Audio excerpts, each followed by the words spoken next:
January 7, 2016. Notification was sent to the Star Ledger, promptly posted on the Municipal Public Bulletin Board, and filed in the office of the Municipal Clerk, informing the public of the time and place according to the provisions of the Open Public Meeting Law, Chapter 231, PL 1975. Good evening, everyone. Good evening, Mayor. Just so everybody knows, we will have two of our legal people here later on. We're going to have to go into an executive session, so we'll continue on with the regular meeting at first. Mr. Goriello. Yes, Mayor, thank you. The sidewalk project is still going on. There's a number of cleanup items that have to be completed before that job is done and paid for. DOT projects, as you know, nothing's happened in the last, I guess, 3 months. It looks to me like we're running out of time for this year. I don't hear anything coming out of Trent. It sounds like we're going to be getting a DOT project money this year. Even if we did at this point in time, the contract we have is with someone who has, I'm sure, a number of other contracts to do. So you're going to be trying to get 3 or 4 months worth of work done in what, 6 weeks now. So it looks like that project is going to hold over until the spring. Hopefully, in the spring we'll be able to do it. The Center Street project started last Wednesday. We've got pretty much all the curb and concrete work done, curb and sidewalk. And it looks like we'll be milling and paving that within the next 2 weeks. So probably around the 15th of October we'll be finished. Thank you. Any comments for Mr. I had one thing. I had a few people calling me up about the quality of the work being done on the sidewalks. He said that, well, a few of them said that it appears that the separations on the actual cement themselves that are just for cosmetic are supposed to be a reinforcement joist. Do you know what they're talking about? I mean, I had about 4 people calling me up questioning the quality. Well, there's not always a expansion joint put in the concrete. Depends on the length of the work to be done. In a 4-foot length, you wouldn't put it in necessarily. But if they're doing 20 or 30 or 40 feet, there are expansion joints in the work that's done at that time. Okay, because on the one place they said that basically he actually paid to have the driveway apron done, and then what was happening, the soil erosion from the tree that was pushing up the apron, now the new thing is sinking. So. Give me the address. I'll give it to you after the meeting. Okay. Anyone else? Yeah, Don, actually I have a question. Some of the areas, in particular Spruce and Center, where we used to have handicap ramps that went Yes. down, why did we take some of those out? The third place you put it, you have to have a crosswalk. Okay. But there was one there before that used to cross Center, going from one side of Spruce to the other. Well, there's a crosswalk across all the side streets, and there's a crosswalk usually on the northerly side of every intersection. Some had it, some didn't.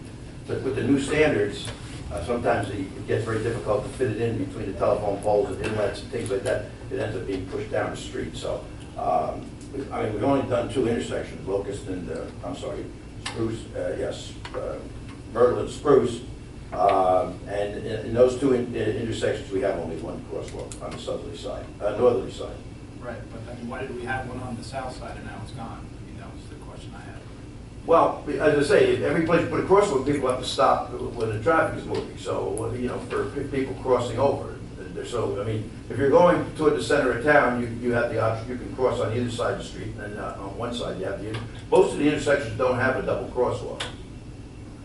Some of them do, most of them don't. I can understand maybe on this one here, because on the other side there is this, there's a stormwater inlet, but there was one there before, so now someone has to walk onto Spruce to come around and then cross over to Center, and then do the same thing on the other side.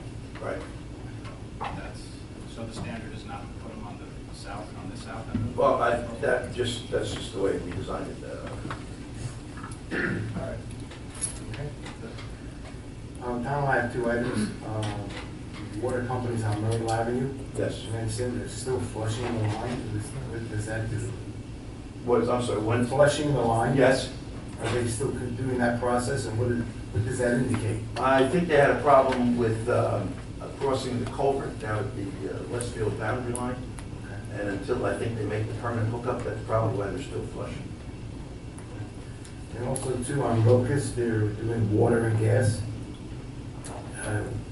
I hope that they don't all of a sudden decide to do Myrtle gas, and then we have to open up the street again after it's been paved. You know what I'm trying to say? We're trying to coordinate effort there, if there's any. I did speak to them about Myrtle. They don't plan to do any gas main on Myrtle Avenue. They don't always notify me, they notify the Public Works Department, so, you know, I kind of caught Lotus Street on the whim. Well, don't we basically have a moratorium that they don't come and touch the road after so many years? That's correct, they Okay. can't, they can't touch certain roads, that's correct. All right. Anything else? Mr. Gurriello? Hearing none. Mr. Renata? Thank you, Mayor. We have the ordinance about special law enforcement officers and dispatchers on for introduction tonight. That's all I have to report on.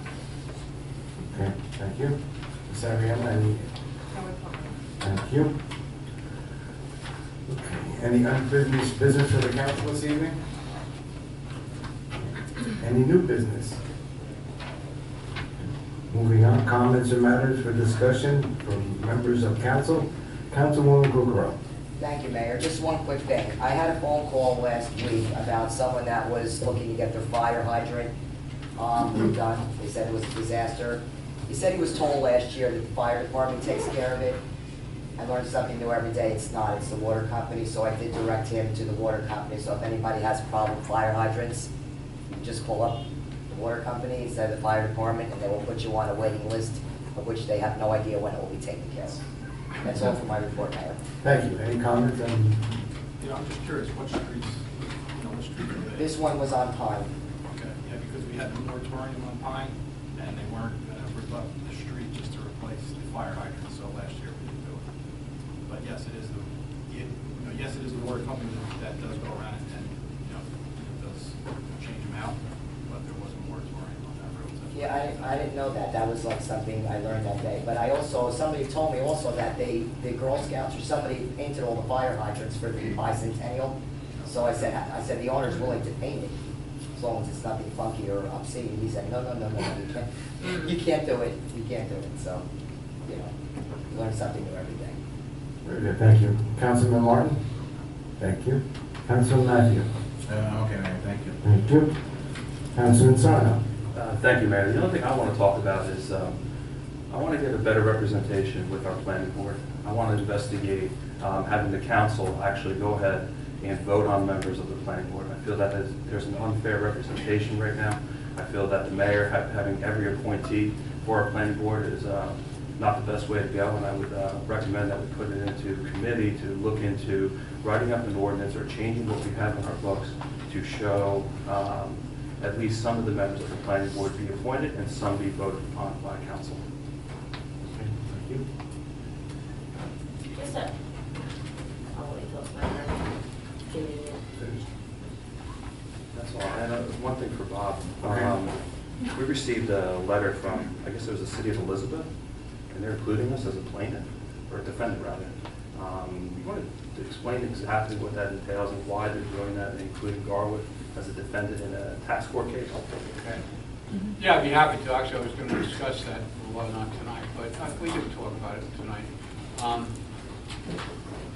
The first part I can't answer, which is why did they do it, but I can tell you what they're doing, which is the city of Elizabeth, among other municipalities, has been directed by the state and by the county planning board to conduct revaluations. Elizabeth is resisting the order to revalue and has also filed, I guess,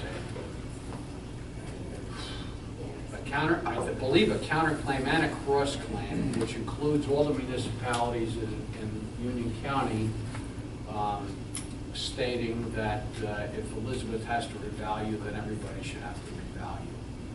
So that's what the case is about.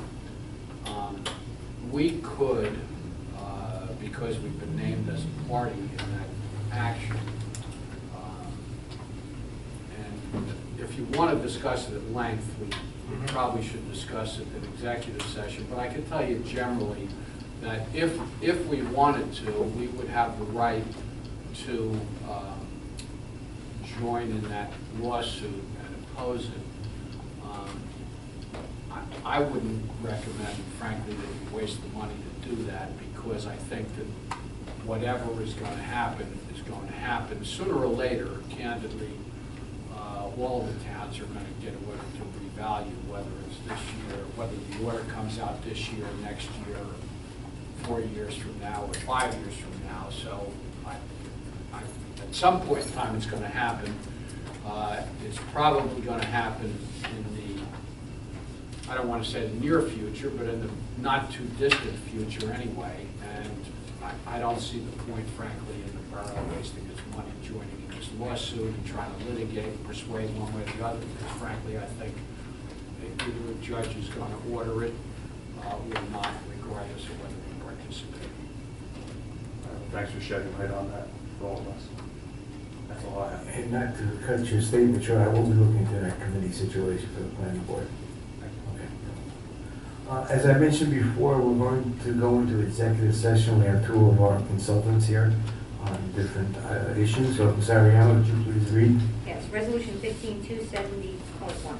Closed session resolution authorizing an executive session for the purpose of discussing contract negotiations between the Borough of Garwood and King's Local 11 and the redevelopment of South Avenue and matters of attorney-client privilege relating to the above in accordance with NJSA 10-4-12, closed session, meeting open to the public, exclusion of public, subject of matter.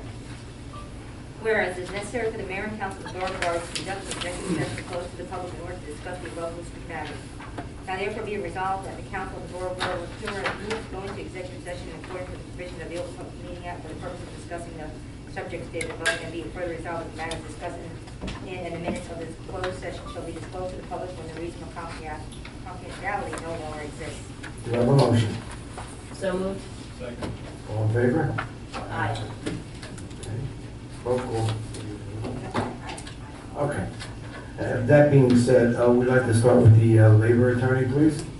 We'll be meeting in the back, council.